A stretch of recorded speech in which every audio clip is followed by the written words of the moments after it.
自然地景加上光影的调配，这是龙徛光节矿产季，今年已经是第4届，每一档拢受到民众的欢迎。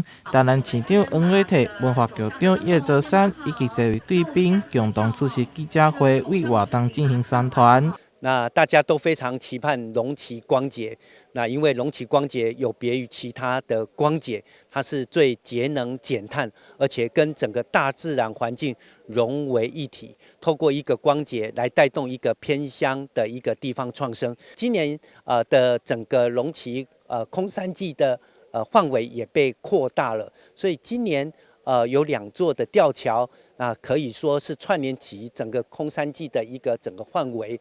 那第2座的吊桥，这一次也变成是大家值得去探索的一个地方。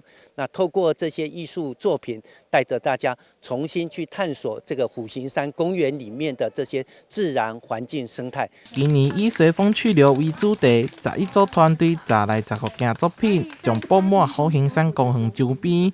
除了作品规模多样之外，也加了互动性。透过艺术家的光影雕琢跟设计，可以让很多这个外来的好朋友，还有许多市民朋友们，能够体认在这个山间的地区，有经过光影，可以看到很多山区的景色，白天跟晚上看起来是截然不同。